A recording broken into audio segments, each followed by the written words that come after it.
Ajuda de vocês para compreendermos também o que ocorreu no governo do estado do Rio Grande do Sul.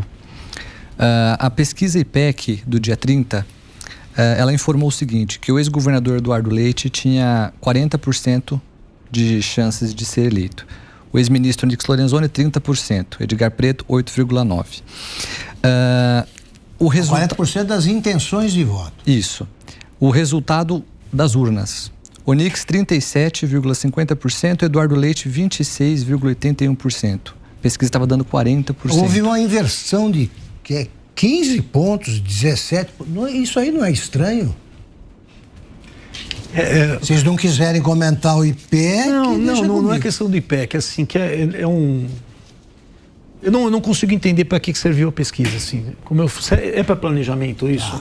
Como é que eu chego para o meu cliente e vou planejar em cima de uns dados desses, né? E na véspera, eu vou falar para ele assim, ó, você precisa virar de cabeça o Onyx. Não dá mais para planejar. Não dá mais nada. Então, assim, mas assim, é um erro muito perto da eleição, como disse aí, você tem que ter ali uma aproximação, né? Então, quando acontece isso, realmente algum erro aconteceu. Porque, olha só, o IPEC é o antigo Ibope, né?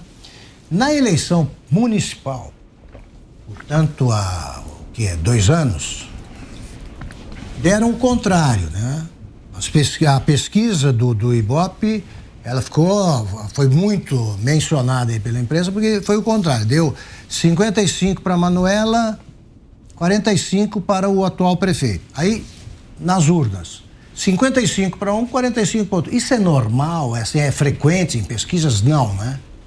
Aí só quero saber a periodicidade desse tipo de erro. Não é tão frequente. Não. Não é? Não. É isso aí, vamos lá. Santa Catarina também, vê aí. Vamos ver Santa Catarina. Christian, vê como é que deu. Aqui no IPEC de Santa Catarina, do dia 30, nós tínhamos aqui o senador... Uma ousadia soltar a pesquisa no dia 1º, né? Foi proibida a boca de urna, né? Pois é. A boca de urna, como você entrevista quem está saindo depois do voto, aí você... O Ibope já errou, boca. Então, você tem que estar mais próximo ainda do que uma pesquisa do dia anterior. Para o governo, Jorginho Melo, 29%, segundo a pesquisa PEC. Carlos Moisés da Silva, 23%. Jean Loureiro, 16%. Décio Lima, 15%. Resultado das urnas. Jorginho Melo com 38,62%. Décio Lima, 17,40%. Carlos Moisés, 16,99%. E para o Senado, IPEC também do dia 30 informava o seguinte: Raimundo Colombo, 31%. Jorge Seif, 19%. O Dário Elias Berger, 16%. Resultado das urnas, Jorge Seif, 39%, Raimundo Colombo, 16,30%. Como é que a gente pode também analisar essas informações? Muito grande a diferença. Eu vou falar, eu acho que não vai querer falar sobre isso, eu vou falar. Se você perceber, os candidatos que foram prejudicados na pesquisa são os candidatos do Bolsonaro. Sempre. Tá? Então, assim, existe uma lenda que, sinceramente, eu não sinto isso, que os eleitores do Bolsonaro não respondem pesquisa. A gente faz pesquisa todo dia, ninguém se nega a responder pesquisa.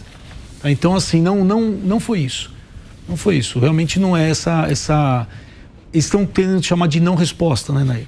As pessoas não estão querendo responder pesquisa. Não, a gente não está sofrendo isso. Nem eu. Tudo bem que como a gente não divulga, a gente sempre fala, essa pesquisa não vai ser divulgada, e as pessoas sentem mais à vontade para responder.